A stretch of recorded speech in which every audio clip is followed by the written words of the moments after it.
जय भोलेनाथ। जैसा कि आप सभी जानते हैं कि हम शिव पुराण का अध्ययन कर रहे हैं और आज उसका भाग चौथा मैं आप लोगों को सुना रही हूँ। तो भोलेनाथ की कृपा है हम सब पर, जो हम पढ़ और सुन रहे हैं।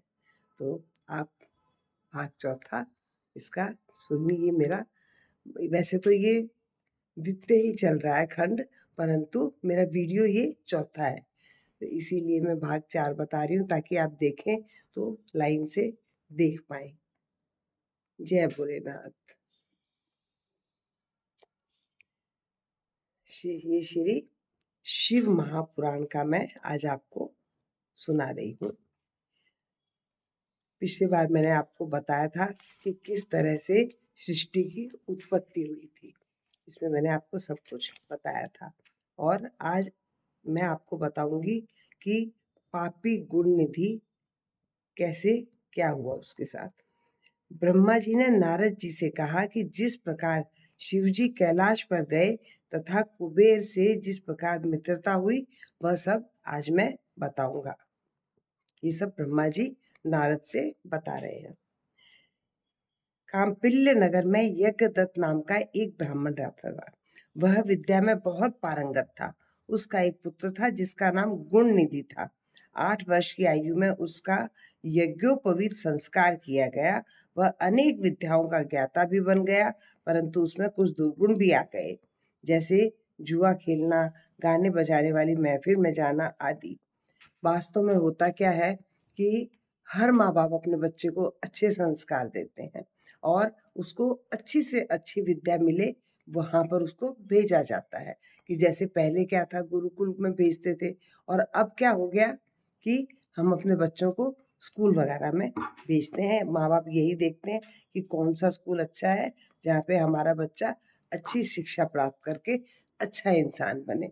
परंतु कई बार होता क्या है कि संगत का असर आ जाता है, क्योंकि कहीं भी सब तरह के बच्चे आते हैं, जबकि उनके माँ बाप ने भी उन्हें अच्छे संस्कार देने की कोशिश की है, परंतु कहीं न कहीं से बच्चे को किसी गलत चीज़ की लत लग जाती है और उससे वो दूसरा बच्चा, तीसरा बच्चा, इस तरह से वो कहावत है कि एक मछली सारे तालाब को गंदा करती है। तो इस तरह से उसमें भी यही हुआ कि बहुत सब कुछ अच्छी विद्या देने के बावजूद भी कुछ अवगुण आ गए थे। किसमें? गुणनिधि में। माता के कहने पर भी वह अपने पिता के पास नहीं जाता था। पिता दीक्षा या यज्ञादि से निवृत्त होकर लौटते पर पत्नी से जब वह पूछता कि गुणनिधि कहाँ है, तो माता उत्तर देती, यहीं कहीं, अभी अभी चला गया है। यहीं कहीं था परंतु अभी अभी चला गया। जैसे ही पिता आते हैं उसकी कोशिश यही होती है कि चुपचाप यहाँ से चले जाओ, नहीं तो पिता और समझाएंगे और बोलेंगे मुझे। कोई भी हो इंसान, जब उस वो ये समझता है कि जो मैं कर रहा हूँ सही कर रहा हूँ, परंतु जब उसको कोई दूसरा इंसान समझाता है तो उसे वो चीज़ अच्छी नहीं लगती, क्योंकि जो वो कर रहा होता है उसको वही अच्छा लगता है, उसको वो छोड़ नहीं पाता है। शायद पूजा, स्नान या देवताओं के लिए फूल आदि लेने गया होगा। माता अपने अकेले पुत्र गुणनिधि को प्रतिदिन समझाती, परंतु वह नहीं सुधरा। एक दिन वह अपने पिता की अंगूठी को चुरा कर ले गया। पिता ने अंगूठी को एक जुआरी के हाथ में देखा तो उसने पूछने पर ज्ञात हुआ कि यह तो गुणनिधि जुए में हार गया है। यही नहीं, वह जुए में काफी धन भी हार गया था। जुआरी कहने लगा, आश्चर्य है कि आप जैसे ज्ञानी पंडित अपने पुत्र को नहीं जान पाए। यज्ञदत्त का सिर लज्जा से झुक गया। कहावत है कि हर इंसान बहुत गर्व से जीता है, हर किसी का मुकाबला करता है, परंतु एक औलाद ही ऐसी चीज है जिसकी वजह से उसको नीचा भी देखना पड़ता है और अपना सिर भी झुकाना पड़ता है, और जो जितने गुण उसमें है वो उन गुणों को वो आगे नहीं ला पाता है, क्योंकि जिन वो अपने गुणों से अपने पुत्र को अच्छा नहीं कर पाया तो वो उन गुणों का व्याख्यान क्या करेगा। यह यज्ञदत्त का सिर लज्जा से झुक गया। वह लज्जावश सिर और मुंह वो वस्त्र से ढककर अपने घर आया। वह अपनी पत्नी से बोला, तेरा पुत्र गुणनिधि कहाँ है और मेरी अंगूठी कहाँ है? पत्नी बोली, मुझे इस समय याद नहीं है, मैं कहीं रखकर भूल गई हूँ।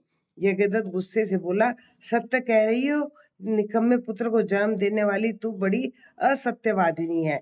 मैंने जब जब भी पूछा है गुणनिधि कहाँ है तो तू झूठ बोलकर मुझे बहला देती है। अन्न वस्त्र में भी घर से गायब थी। पुत्र को बिगाड़ने में माता का दोष देखकर उसने जल लेकर दोनों को तिलांजलि दे दी और किसी दूसरी कन्या से विवाह कर लिया। जब यह समाचार ब्राह्मण पुत्र गुणनिधि को मिला तो वह घर त्याग कर वन में चला गया।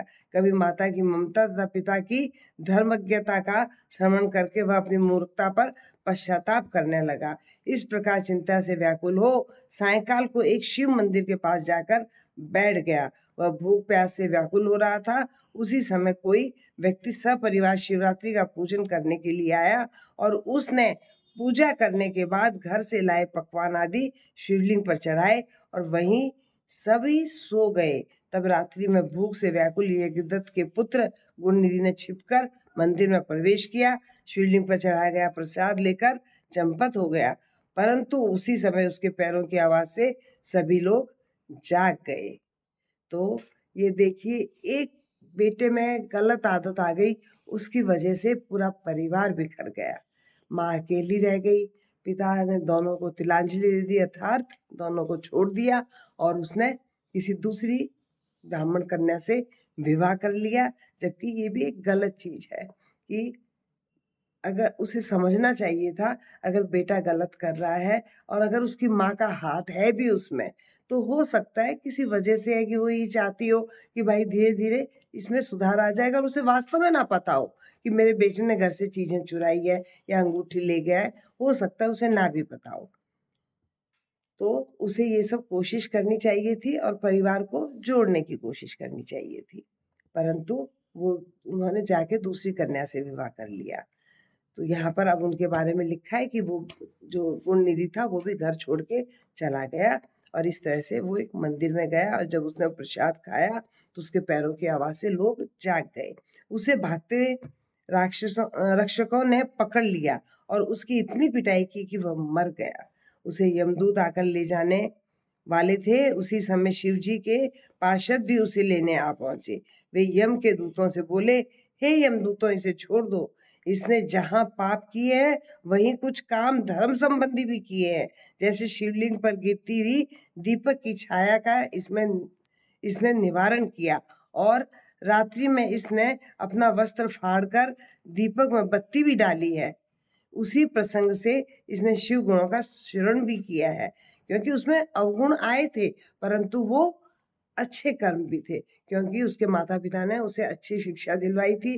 घर में वातावरण अच्छा था, उसके पिता बहुत बड़े ज्ञानी थे, तो इसीलिए उसमें कुछ कुछ बुरी आदतें थी परंतु वो अच्छे कर्म भी करता था।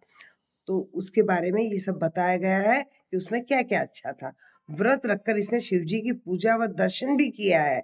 स्थिर चित्त से द्वार पर बैठा रहा है, इस कारण अब यह हमारे साथ शिवलोक में जाएगा।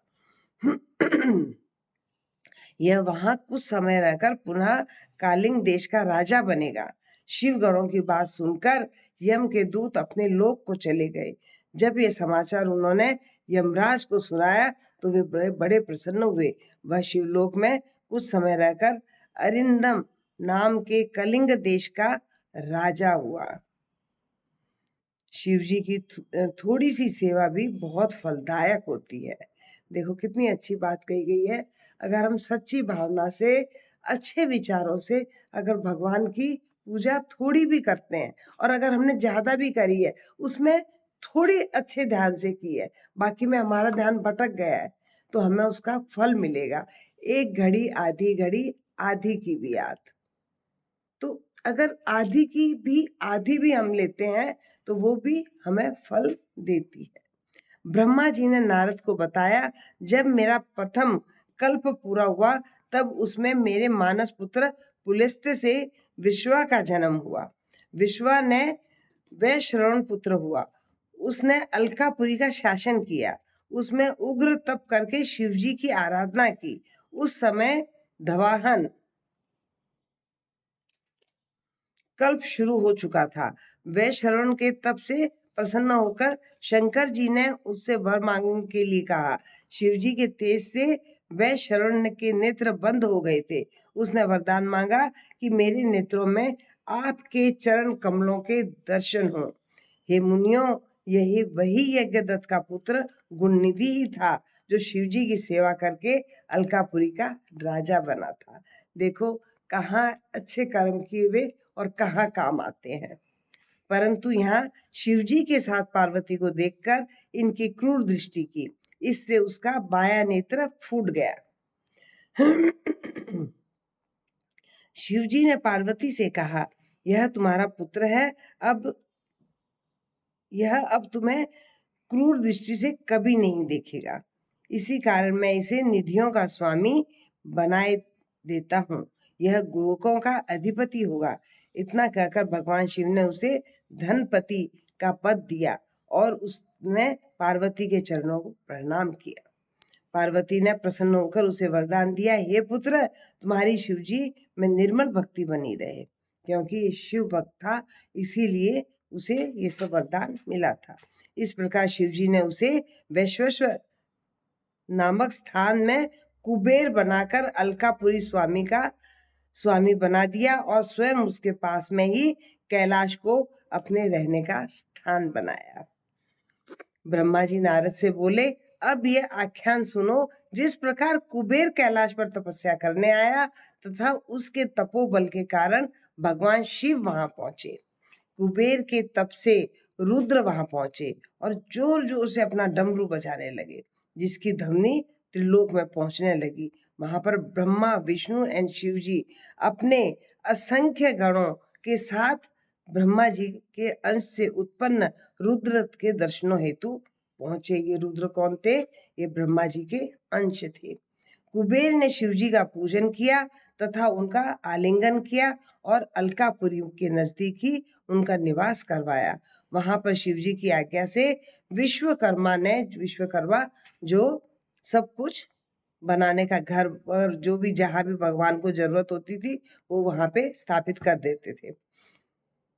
विश्वकर्मा ने अनेक भवन बनाए। देखिए आ गया ना कि उन्होंने अनेक भवन बनाए, उनका काम यही था विश्वकर्मा जी का। शिवजी सिंहासन पर आरूढ़ हुए तथा ब्राह्मण विष्णु और देवताओं ने उनकी स्तुति की। शिवजी ने सबकी मनोकामनाएं पूर्ण की। सभी प्रसन्नता पूर्वक अपने निवास स्थान को प्रस्थान हो गए। नारद जी ने ब्रह्मा जी से पूछा, आप शिव कृपा से सर्वज्ञ हैं, अतः आप मुझे यह बताने की कृपा करें कि शिवजी सती के साथ विवाह करके गृहस्थी कैसे बने। देखो कि कैसे कैसे सवाल मन में उठते हैं और वो उन्हें बताते हैं और आज हमें उसका फायदा हम ले पा रहे हैं कि हमें ज्ञान हो रहा है इन सब बातों का। नारद जी ने ब्रह्मा जी से पूछा था कि आप शिव कृपा से सर्वज्ञ हैं, अतः आप मुझे यह बताने की कृपा करें कि शिवजी सती के साथ विवाह करके गृहस्थी कैसे बने। देखिए जो मैं शिव पुराण पढ़ रही हूँ, ये महाशिव पुराण, जो इसमें ये बहुत ही सरल भाषा में है और हम आसानी से इसको समझ पा रहे हैं। फिर भी अगर कुछ ऐसी चीज़ों की जो मेरी पढ़ाने में हो सकता है, जरूरी नहीं मैं हर एक का अच्छे से व्याख्यान कर पाई हूँ, तो आप कमेंट में लिख सकते हैं, तो मैं उसके बारे में अवश्य बताऊंगी। तो शिवजी सती के साथ विवाह करके गृहस्थी कैसे बने। सती जी जो पहले दक्ष की कन्या थी तथा बाद में हिमालय की पुत्री बनी। सती का चरित्र बताने की कृपा करें। ब्रह्मा जी नारद से बोले, पहले मेरे यहाँ एक कन्या हुई जिसको देखकर मैं काम से पीड़ित हो गया। तब भगवान रुद्र ने मुझे धिक्कारा। मैंने तपस्या द्वारा शिवजी की आराधना की। शिव शंकर ने मुझे तरह तरह से समझाया। मैंने शिवजी को मोह में डालना चाहा। अपने पुत्र दक्ष से मैंने अस्सी की वरिणी नामक कन्या ने सती को उत्पन्न कराया। मैंने शिवजी को मोह में डालना चाहा। अपने पुत्र दक्ष से मैंने आसिकी वर्णी नामक कन्या ने सती को उत्पन्न कराया। यह दक्ष पुत्री ही उमा बनकर कठिन तपस्या के द्वारा शिवजी को वर रूप में प्राप्त कर सकी। तब कि रुद्र स्वतंत्र होकर भी संतान उत्पन्न करने की इच्छा से रूप धारण कर मोहित हुए। रुद्र को गृहस्थ आश्रम में काफी समय व्यतीत हो गया। इधर दक्ष को शिवजी की माया से गर्व उत्पन्न हो गया। वह शिवजी की निंदा करने लगा। उसने एक विशाल यज्ञ का आयोजन किया जिसमें उसने मुझे यानी ब्रह्मा जी, विष्णु और अन्य देवताओं तथा मुनियों को आमंत्रित किया, परंतु अपने दामाद शिवजी को उन्होंने नहीं बुलाया था।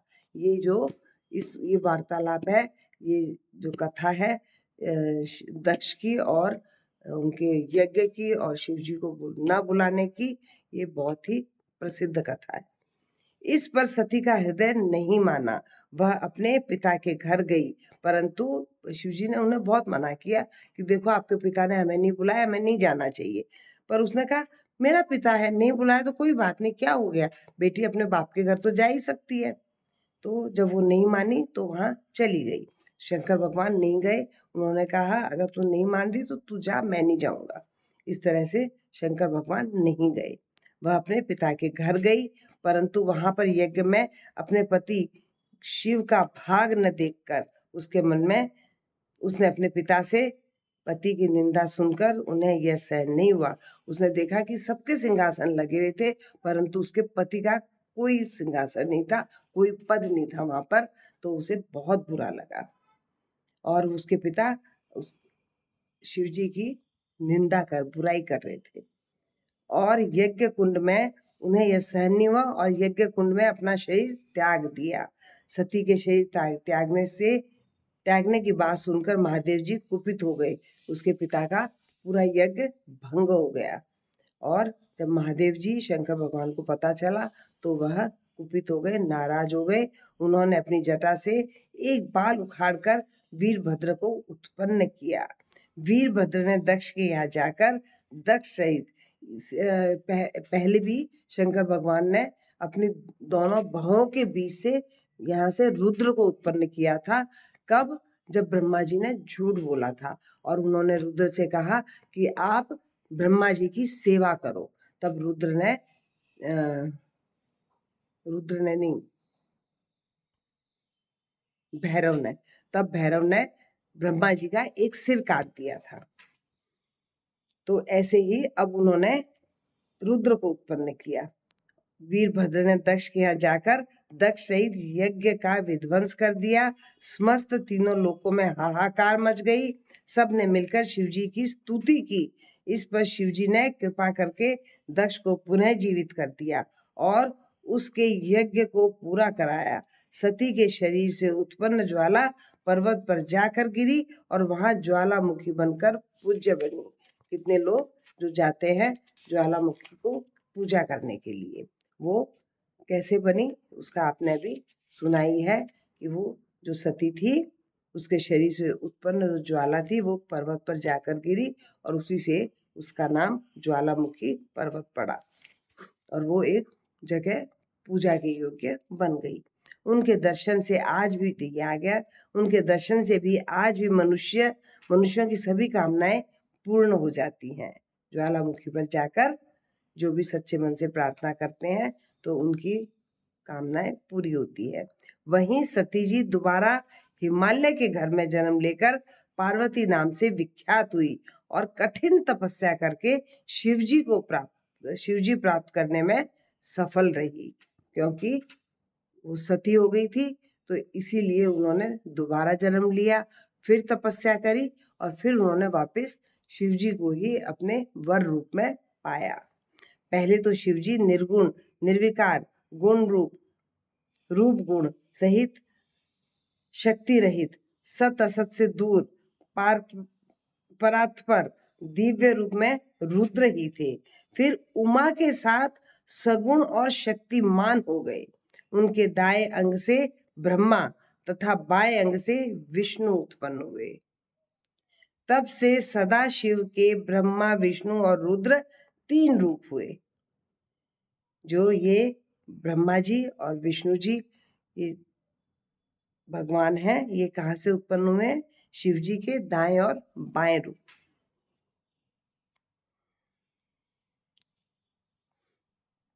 दोनों ब्रह्मा तथा विष्णु दोनों उनके बाएं अंग से उत्पन्न हुए हैं। तब से सदाशिव के ब्रह्मा, विष्णु और रुद्र 3 रूप हुए हैं। ब्रह्मा जी ने सुर, असुर और मनुष्यों की रचना की। ब्रह्मा जी ने प्रजापतियों को भी रचा। फिर उन्होंने मारीची, अत्रि, पुलह, पुलस्त्य, अंगिरा, क्रतु, वशिष्ठ, नारद, दक्ष और भृगु की रचना की। तभी ब्रह्मा जी को सृष्टि का रचयिता कहा जाता है। ब्रह्मा जी ने नारद को बताया, जब मैं इन्हें उत्पन्न कर चुका तो मुझे माया का मोह हो गया।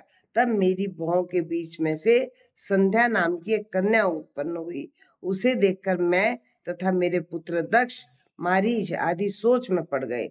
सभी के चिंताग्रस्त होते ही एक काले बालों वाला, श्याम वर्ण का, स्थूल काय वाला, नीले सुंदर वस्त्र पहने, सुंदर कटाक्ष वाला पुरुष प्रकट हुआ। उसके अंगों से सुगंध निकल रही थी। उसने मुझे प्रणाम कर पूछा, मेरे लिए क्या आज्ञा है? मैंने उसे सनातनी सृष्टि उत्पन्न करने का आदेश दिया। मैंने उसका नाम पुष्प बाण रखा। मेरे पुत्र भी तत्व रूप से तुम्हारा स्मरण करेंगे। यह कहकर ब्रह्मा जी मौन हो गए। ब्रह्मा जी बोले, देखिए कितनी सारी बातें हैं जो हम नहीं जानते थे, और अभी हम शिव पुराण की जो हम पढ़ रहे हैं, श्री शिव पुराण, उसकी महिमा से हम ये सब जान पा रहे हैं, और बहुत ही सरल भाषा में ये सॉरी। मेरे पुत्र भी तत्व रूप से तुम्हारा स्मरण करेंगे। यह कहकर ब्रह्मा जी मौन हो गए। ब्रह्मा जी बोले, बाद में पुष्प बाण का नाम ऋषियों ने ममथ रखा, क्योंकि उसने सबसे पहले मेरा चित मत दिया था। क्योंकि जब वो उनकी भौं के बीच में से हुए थे तो वो एकदम हिल गए थे कि भाई ये क्या है। उसका दूसरा नाम काम पड़ा, तीसरा नाम मदन और चौथा कदर्म रखा गया। ब्रह्मा जी काम से बोले, दक्ष प्रजापति तुम्हें एक कामिनी तथा रूपवती कन्या प्रदान करेंगे। उसका नाम संध्या है। काम ने परीक्षण के लिए 5 बाण चलाए। उन 5 बाणों के नाम क्रमशः हर्षण, रोचन, मोहन, मोहक, शोषण और मारण थे। ये बाण मुनियों को भी मोहित करने वाले थे। संध्या बोली, मैं काम को भी मोहित कर लूंगी। अपने उसने कटाक्ष किए। इधर काम के मोहक बाण के लगते ही ब्रह्मा, मारीच, अत्रि, दक्ष आदि सभी मोहित हो गए। संध्या के मन में विकार उत्पन्न हो गया।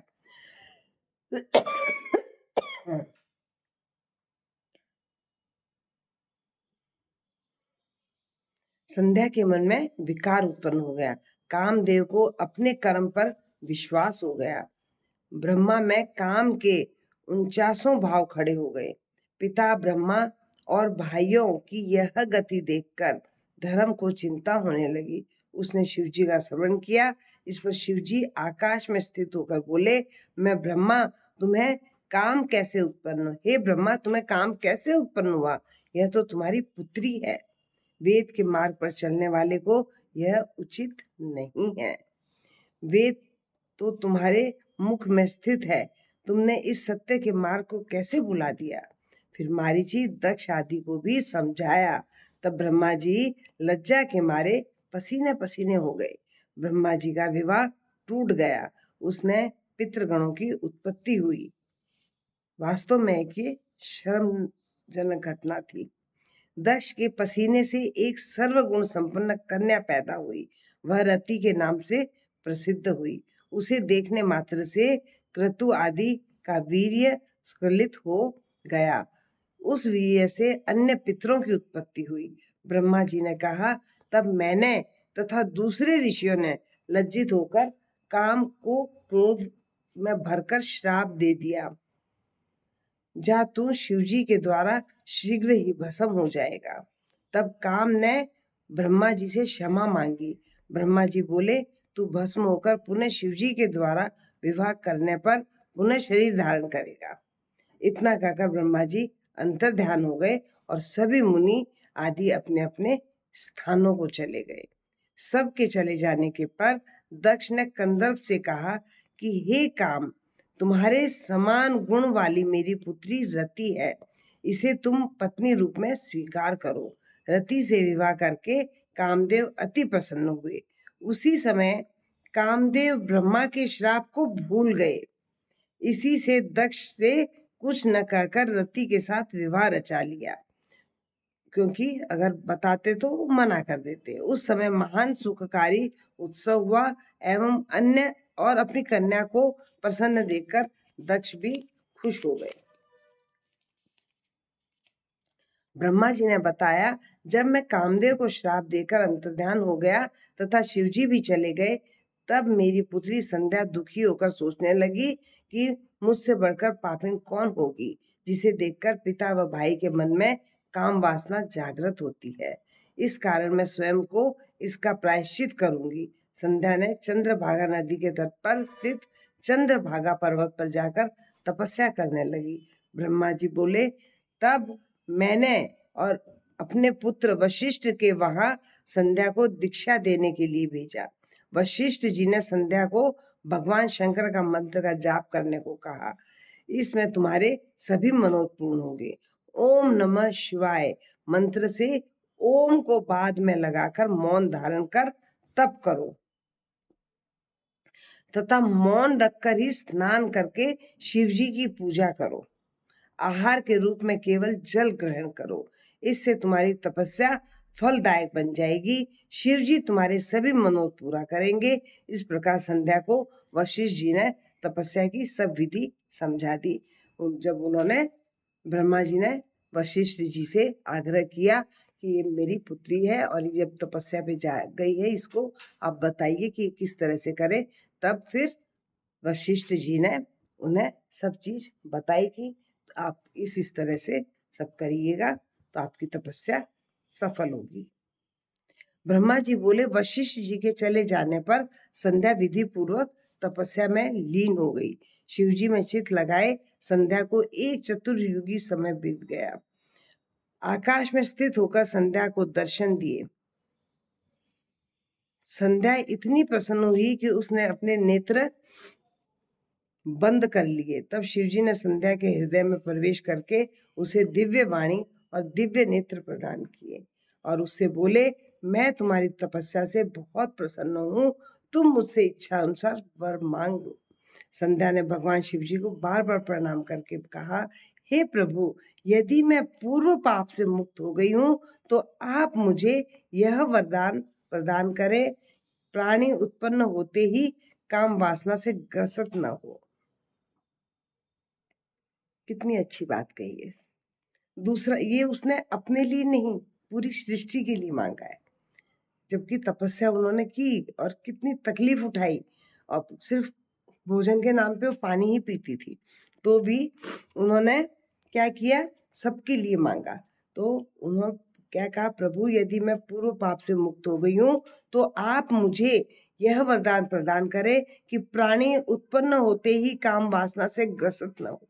दूसरा वर यह प्रदान करें कि मैं तीनों लोकों में पतिव्रता नारी जानी जाऊं, मेरे पति काम वासना से ग्रसित न हो तथा मित्र भाव के समान हो जाए एवं जो भी मुझे काम वासना से देखे वह नष्ट हो जाए और नपुंसक बन जाए। भगवान शिवजी ने तथास्तु कहकर संध्या से पुनः कहा, हे पुत्री, अब मैं मनुष्यों की आयु को 4 भागों में विभाजित कर देता हूँ। सुनिए ध्यान से कि जो उसने वर मांगा उससे शंकर भगवान ने क्या किया। तो उन्होंने कहा कि मैं मनुष्य की आयु को 4 भागों में विभाजित कर देता हूँ, यानी बांट देता हूँ।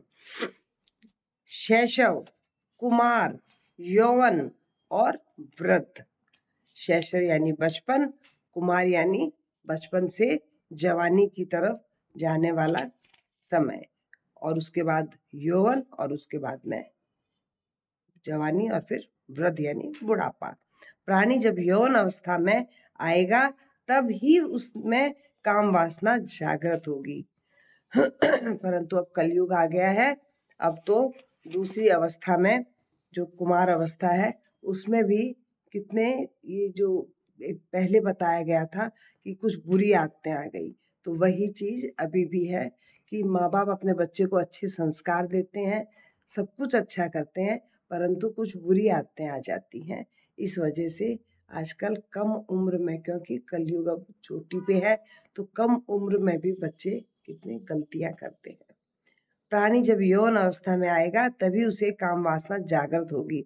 अब कोई भी प्राणी जन्म लेते ही कामी नहीं होगा। इस त्रिलोकी में तू सर्वश्रेष्ठ सती होगी। तेरे पति के अतिरिक्त यदि अन्य पुरुष तुझे काम वासना से देखेगा तो वह नपुंसक बन जाएगा। तेरा पति 7 कल्पों तक जीवित रहेगा और बड़ा भाग्यवान होगा। जिसकी पत्नी इतनी अच्छी हो तो वास्तव में वो भाग्यवान है। तुम्हारा अग्नि से में जलकर भस्म होना निश्चित है। देखो, मेघातिथि ऋषि 12 वर्ष से यज्ञ कर रहे हैं, तुम उनकी यज्ञाग्नि में जाकर भस्म हो जाओ। इस पर्वत के नीचे मेघातिथि तपस्या में लीन होकर यज्ञ कर रहे हैं। तू जैसा पति चाहे वैसा संकल्प मन में धारण करके अग्नि में प्रवेश कर जा। तू पुनः तपस्या करेगी और त्रेता में दक्ष की कन्या बनकर यथा योग्य व्यक्ति के संग ब्याही जाएगी। काफी आगे तक का उन्होंने उनका जन्म कुंडली तैयार कर दी थी। भगवान शिव जी के बताने पर संध्या मेघातिथि के यज्ञ में पहुंची। भगवान शिव जी के द्वारा भेजे जाने के कारण मेघातिथि को किसी ने नहीं देखा। वह यज्ञ की अग्नि में कूद गई। उसे कूदते हुए भी कोई नहीं देख सका। उसका शरीर यज्ञ की अग्नि में तुरंत भस्म हो गया। अग्नि ने उसके शरीर को जलाकर सूत ने उसके शरीर को अपना रथ में स्थापित कर लिया और उसके शरीर का ऊपरी भाग रात्रि और दिन के बीच में होने वाली प्रातः काल की संध्या हो गया और शेष नीचे का भाग पितरों की प्रसन्नता के लिए दिन का अवसान वाली संध्या हो गया। उसके प्राणों को भगवान शिव ने अपने दिव्य शरीर में स्थापित कर लिया। इधर जब यज्ञ की समाप्ति हुई तो ऋषियों ने तप्त स्वर्ण के समान कांति वाली कन्या को अग्नि में देखा। इस पर मेघातिथि ने उसे अपने गोद में उठा लिया तथा यज्ञ के जल में स्नान कराया और उसका नाम अरुंधति रखा। मुनि ने अपनी निधि मानकर आश्रम में उसका पालन पोषण किया। उसको गोद में उठा लिया, जल से उसका स्नान कराया और अरुंधति उसका नाम रखकर, और मुनि अपनी आश्रम में उसको ले गए पालन पोषण करने के लिए। जब अरुंधति 5 वर्ष की हो गई तो ब्रह्मा विष्णु महेश ने आकर उसका विवाह वशिष्ठ के साथ संपन्न करा दिया। अरुंधति से वशिष्ठ के 100 श्रेष्ठ पुत्र उत्पन्न हुए।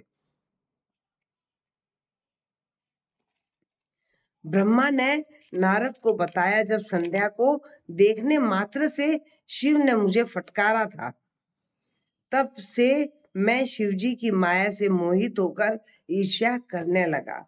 मन में ईर्ष्या रखकर मैं मारीची दक्षादि पुत्रों के पास जाकर बोला, तुम्हें पता है कि शिवजी ने स्त्री को देखने मात्र में मुझे धिक्कारा था। उस घटना से मैं आज तक दुखी हूँ। अतः जब तक महादेव को स्त्री ग्रहण न कर ले तब तक मेरे हृदय को शांति नहीं मिलेगी।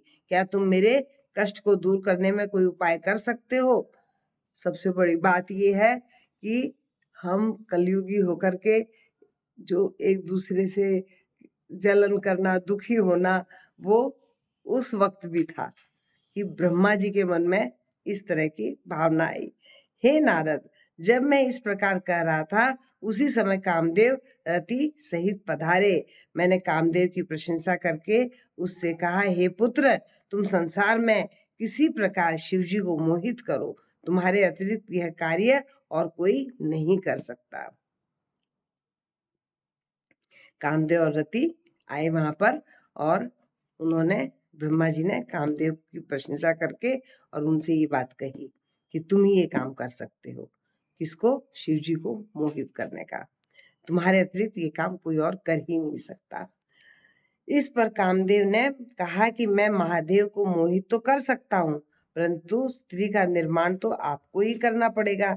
इससे मैं और दक्ष प्रजापति चिंता में पड़ गए कि किसके द्वारा शिव जी को मोहित करें। मेरी चिंताग्रस्त सांसों से जो वायु निकली, उससे पुष्पित ताम्रदेव वाला सुंदर नासिक वाला पुरुष उत्पन्न हुआ। मैंने उनसे कहा, हे मनप्त, यह रमण का हेतु होने से बसंत नाम वाला है, इसे तुम अपना साथी समझो। इसके साथ ही तुम रति को लेकर शिवजी को मोहित करो। फिर तो कामदेव ने अपनी पत्नी रति के साथ मेरे चरण स्पर्श किए और कैलाश को प्रस्थान किया। किस लिए? शंकर भगवान को मोहित करने के लिए। वहां जाकर कामदेव ने प्राणियों को मोहित करने के लिए अपना प्रभाव फैलाया। बसंत ने भी उसका साथ दिया। शिवजी को मोहित करने के लिए कामदेव ने अनेक यत्न किए, परंतु वह असफल रहा। उसके सारे प्रयत्न निष्फल रहे। उसने उदास होकर मुझसे कहा, मैं शिवजी को मोहित करने में असमर्थ हूँ। बहुत सारे प्रयत्न किए, परंतु वो असफल रहा। और फिर कहा कि मैं शिवजी को मोहित करने में असमर्थ हूँ, मेरा इतना सामर्थ्य नहीं है कि मैं उन्हें मोहित कर पाऊँ। कामदेव की बात सुनकर मैं चिंता मगन हो गया। मेरे चिंतित होने पर मेरे सम्मुख विकराल गण आने को वाद्य यंत्रों को लेकर प्रकट हुए। उन्होंने कोलाहल करके मारो मारो का शब्द उच्चारण किया। वे मुझे भी मारने दौड़े। मैं कामदेव से बोला, इन्होंने प्रकट होते ही मारे मारे का उच्चारण किया है, अतः इनका नाम मार होगा। ये भी तुम्हारी सहायता करेंगे। अब तुम पुनः शिवजी को मोहित करने जाओ।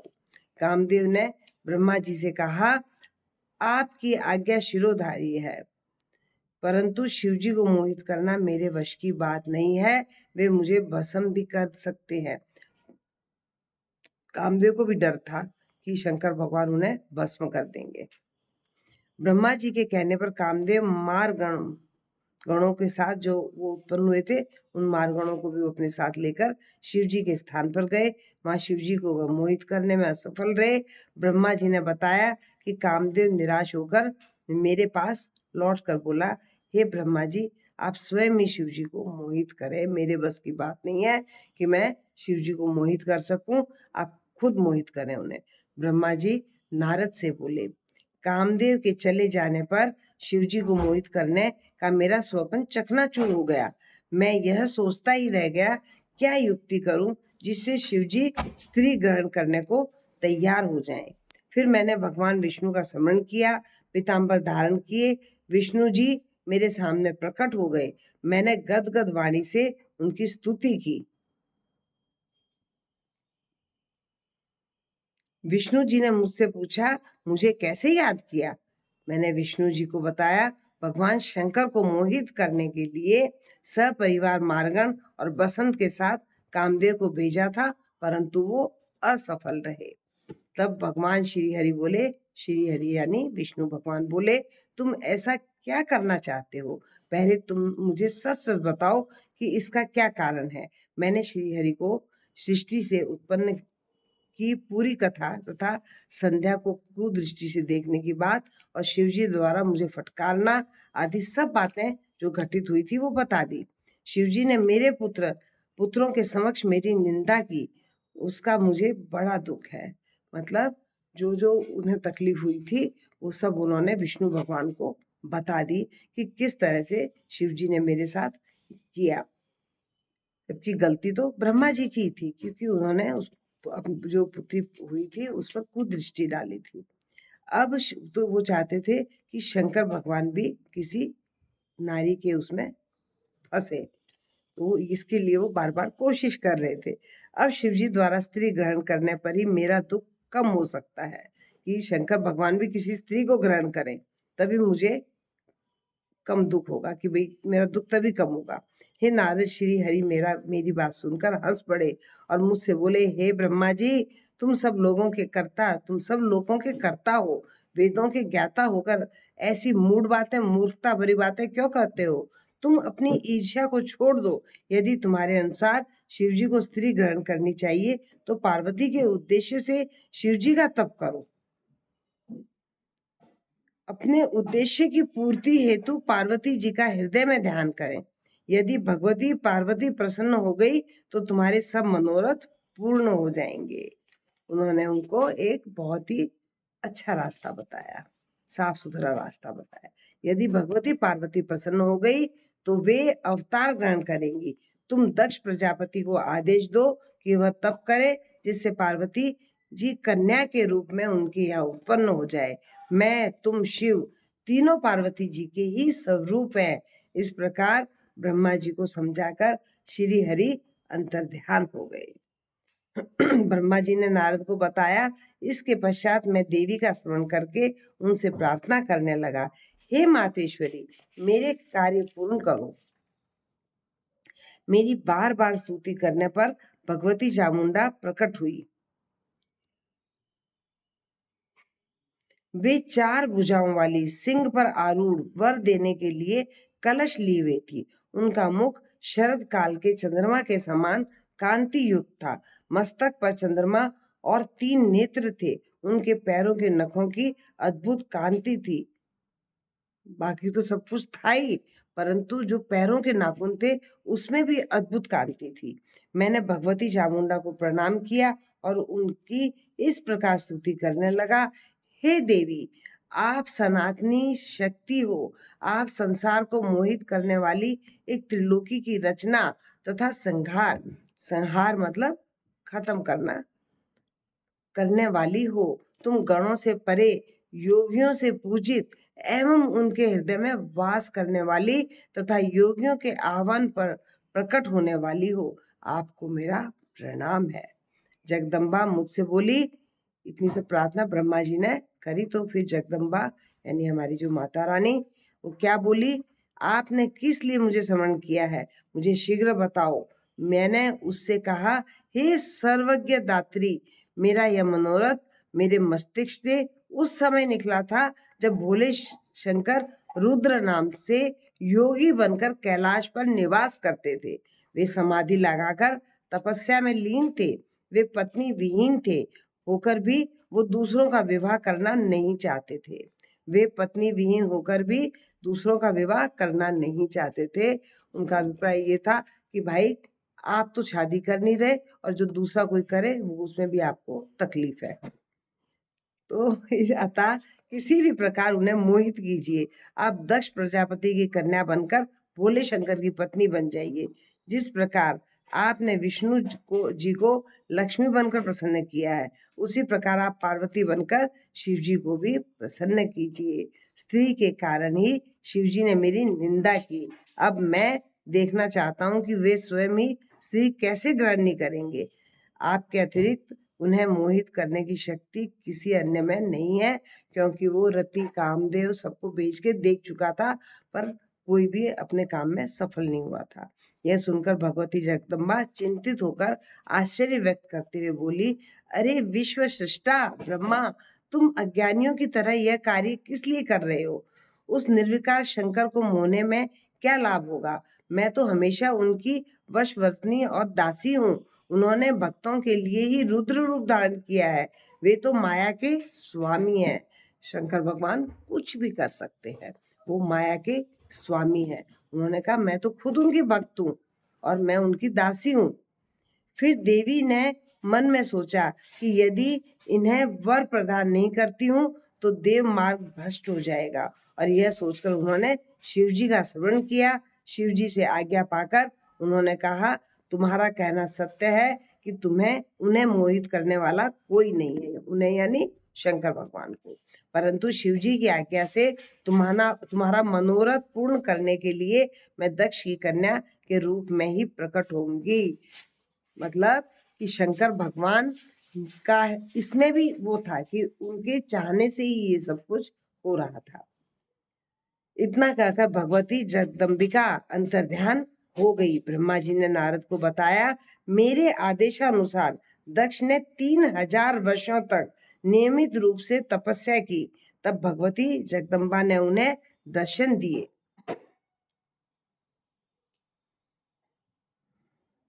दक्ष ने ब्रह्मा जी के कहने से दक्ष ने 3000 वर्ष तक नियमित रूप से तपस्या की और उन्हें तब जगदम्बा माँ ने दर्शन दिए।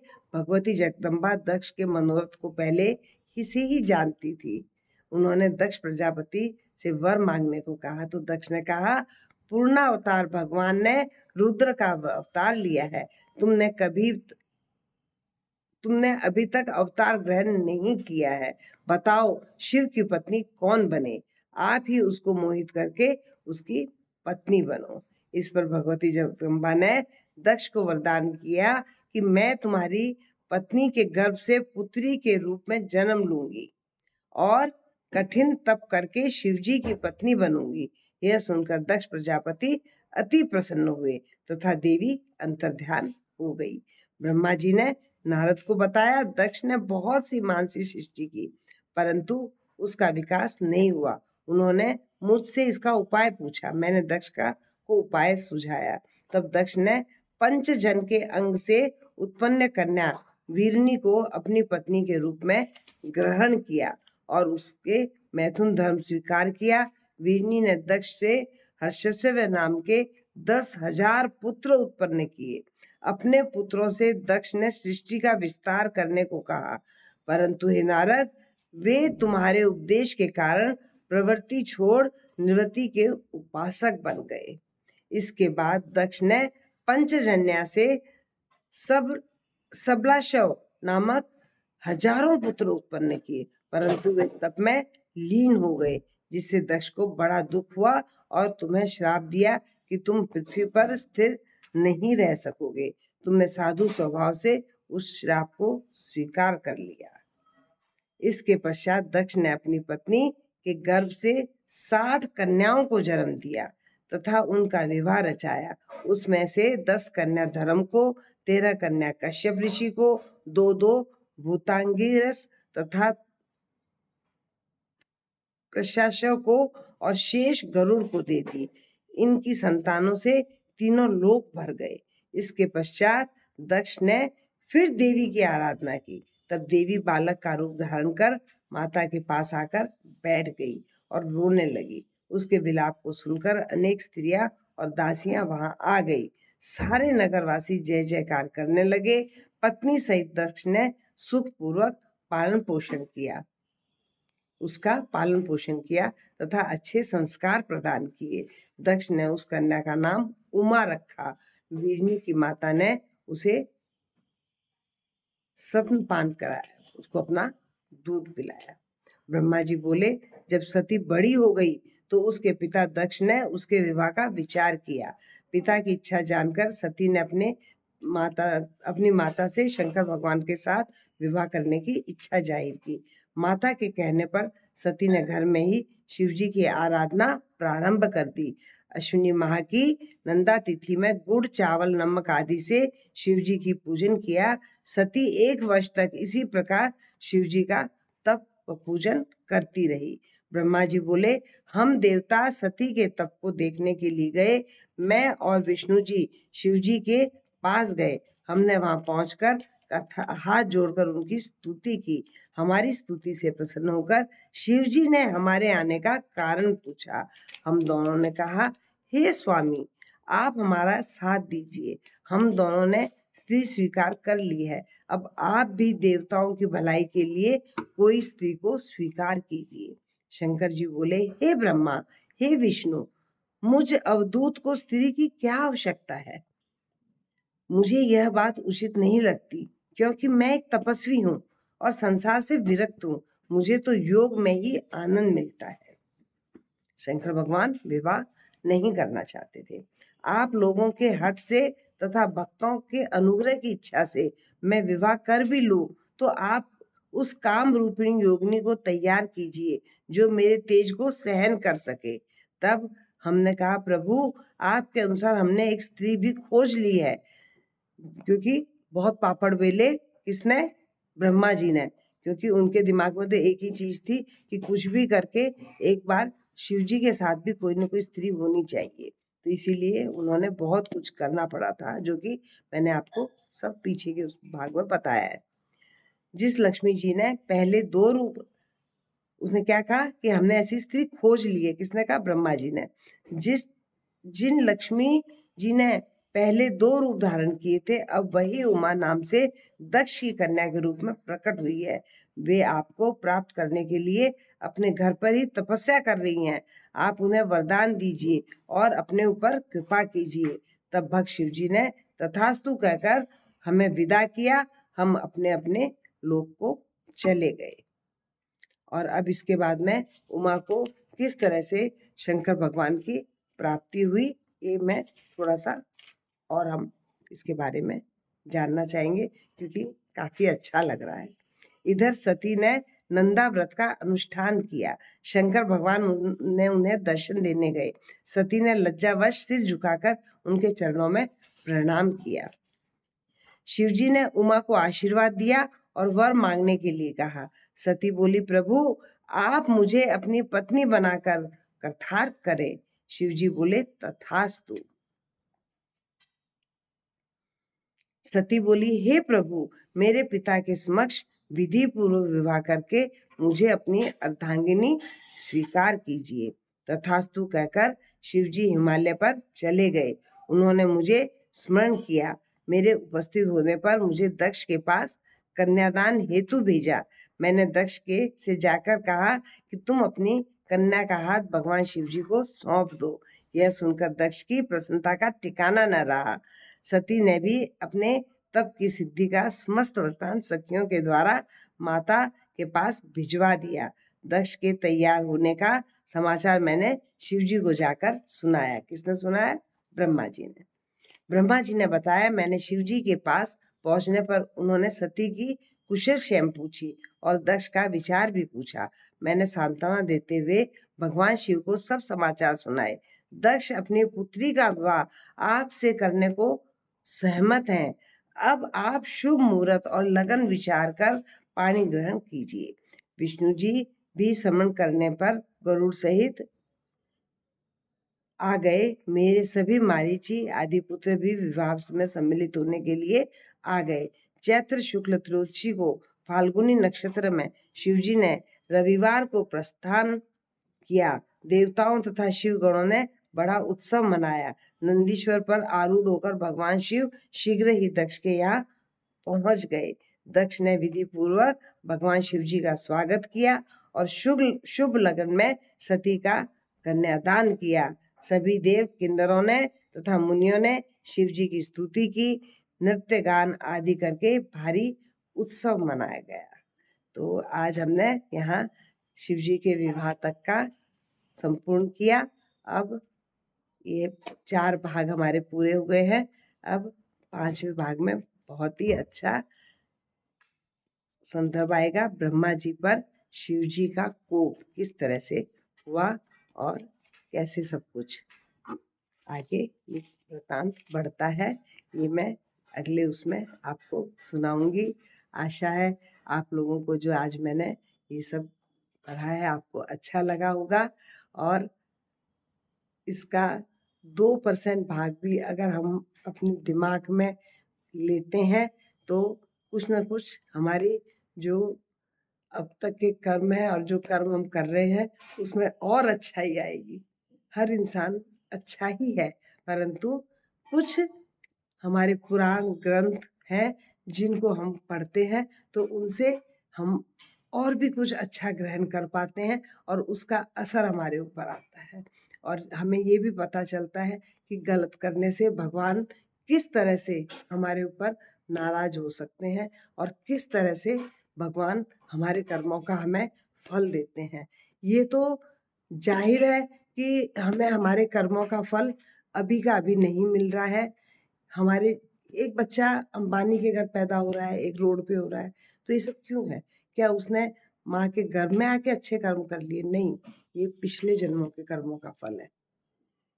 और फिर वहां पहुंच के वो किस तरह के कर्म करता है तो उसके हिसाब से उसका आगे का भविष्य बनता है, आगे का जन्म बनता है। तो ये कई बार हम ये चीज बोलते हैं कि ये इंसान सारी जिंदगी इसने कितने गलत काम किए हैं तो भी ये कितना अच्छा है। हम लेडीज में अक्सर ये बात होती है कि देखो इसने सारी जिंदगी कोई अच्छा काम नहीं किया, ना इसने माता पिता अपने सास ससुर किसी के साथ अच्छा किया है, ना पति के साथ, ना अपने बच्चों को अच्छी शिक्षा दी है, बस ये अपने में ही अपना देखती रही। परंतु देखो बहू भी कितनी अच्छी आ गई, देखो ये कितनी सुखी है, इसका पति भी कितना अच्छा है। तो ये उसके पूर्व जन्म के कर्म है जो उसके अब अच्छे बन के उसको मिल रहे हैं। अगर उसके कर्म अब उसने अच्छे जो उसका फल मिल रहा है उसके साथ उसने अच्छा नहीं किया, अपना अच्छे कर्मों को अपना नहीं सुधारा है, जो कर्म कर रही है वो अच्छे नहीं कर रही है, तो उसका भविष्य अंधकार में है। और जो जिसके साथ अब अच्छा नहीं हो रहा है, उसने पूर्व जन्म में अगर कर्म अच्छे नहीं किए हैं और अभी भी वो अच्छे नहीं कर रहा है, तो अगला जन्म भी वैसा ही होगा। और अगर हम अब अच्छे कर्म कर रहे हैं तो निश्चय है हमारा आगे का भविष्य, हमारे अच्छे कर्म जरूर हमें मिलेंगे। तो आज का ये मैं अपना वीडियो यहीं पर पूरा करती हूँ, और हम अब अगले वीडियो में फिर से मिलेंगे। ये मेरा भाग 4 है, जिसमें मैं वीडियो पर लिख भी दूंगी कि भाग 4, ताकि आप लाइन से देख पाए।